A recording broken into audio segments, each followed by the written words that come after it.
Hey guys, my name is Jamie. I'm the creator of Paradise Down, a manga published in Saturday AM. What makes an effective background? What's the best way to compose them? Is there a right or wrong way to compose a background? In this video, I'll be showing you guys how to draw a background for your manga. I'll be using my own manga for the example. It's called Paradise Down. It's a story about thieves. And in this particular page we're working on, they're casing a joint. For those who don't know that, it means that they're observing a location, the people who work at that location long enough so that they can better formulate a plan and pull off a heist with the least amount of trouble as possible. Usually when I work on a background, I try to divide it into 3 sections. It being usually the foreground, which is the part that will usually be closest to the reader and will, because of that, have the most amount of detail for the reader to see. We'll have the mid-ground. This will still retain a fairly amount of detail, but usually not so much as, say, compared to the foreground itself, and oftentimes will act more so as a way to further bring out and act as decoration around the centerpiece of whatever you're trying to make your readers focus on. I think a good example of this, to conceptualize it even further, comes from Kaki-sen and Tokyo Ghoul respectively.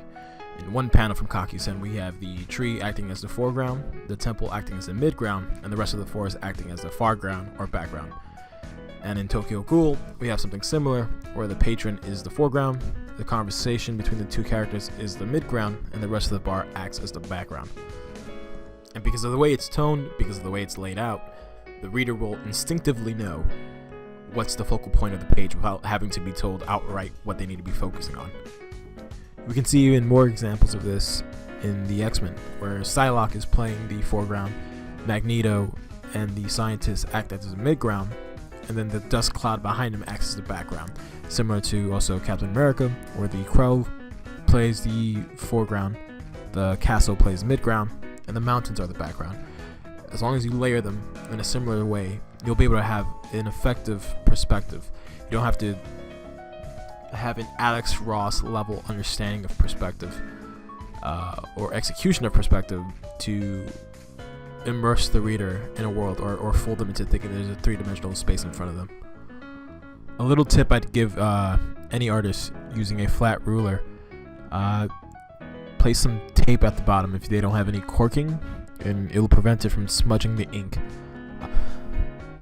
And finally, there's the background or the foreground, and oftentimes these will just be shapes or silhouettes, anything to give the essence of what essentially is going to be your horizon line. In this case, it's going to be the skyscrapers or the rest of the city. They don't have to be too super detailed, they just have to be enough for the reader to understand what it is.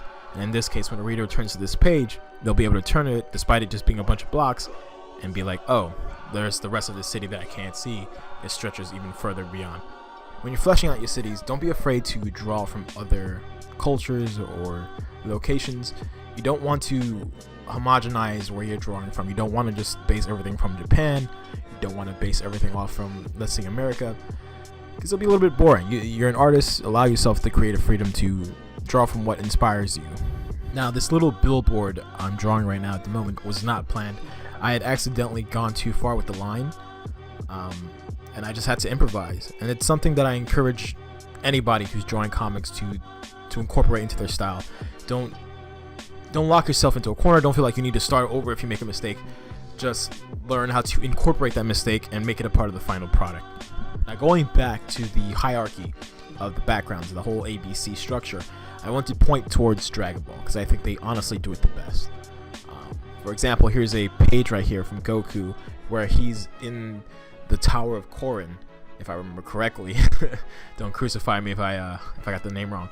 But basically, he's in the Tower of Korin, and we see the panel divided into 3. We have the foreground, which is, I believe, a box or such.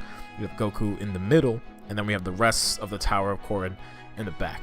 And the same thing to the opposite page, where we have Tao Pai Pai facing off against Goku's friend, and where his back of the legs and the pole or the pillar act as the foreground, while Goku's friend is the midground and the forest itself acts as the background. You don't have to be an expert at perspective or architecture itself to pull these kind of backgrounds off. And oftentimes these are the most effective ones. You want to have something that's simple and readable. You don't want something that's going to slow down the reader where they have to, stop at that page and trying to understand the heavy mess and where's Waldo-esque type art if there's a bunch of backgrounds. You want it to be quick and easy. If you're ever having trouble with backgrounds, just keep in mind that similar hierarchy: the A, the B, the C, the foreground, the midground, and the background. We see this again even in American comics. Like, here's a Star Wars comic where we have that similar structure. The more you start seeing pages in this kind of structure and this kind of light, the easier you'll realize it is. We have her rider as the foreground, the spaceship as the midground, and the city as the background itself. Even as opposed to even the opposing page where the silhouette is the foreground, the R2-D2 like robot is the midground, and the city again plays a role as the foreground.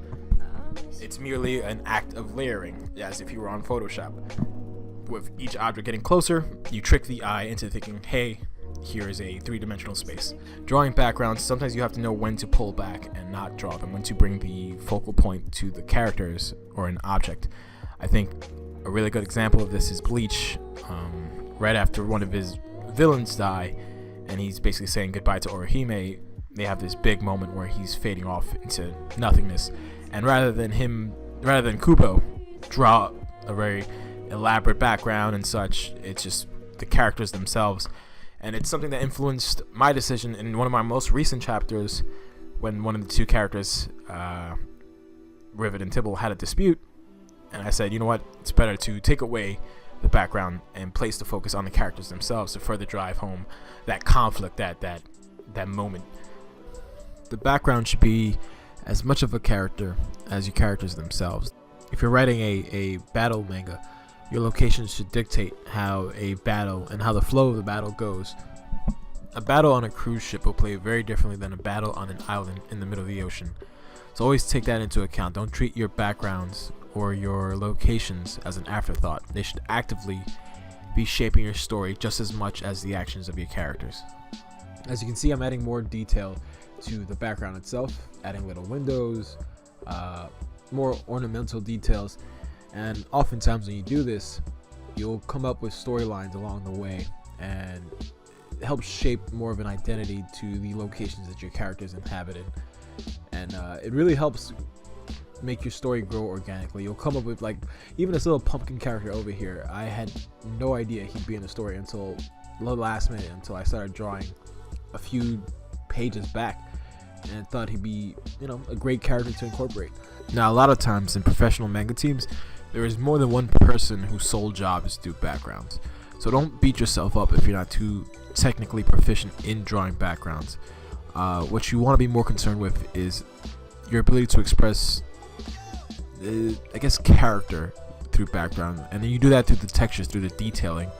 A Toriyama tree is very different than a Kishimoto tree, despite it being the same object. I think the devil's in the details in this. Really study how other artists texture their buildings, their trees, their even the ground itself. A lot of artists have different techniques. Ultimately, I think the most important thing, which seems to have gotten a weird stigma amongst more amateur artists, is to have a good library of references. Even someone like Kengo Hanazawa, the author of I Am Hero, uses a ton of photographs and backgrounds, despite being an amazing artist, to flesh out his own backgrounds.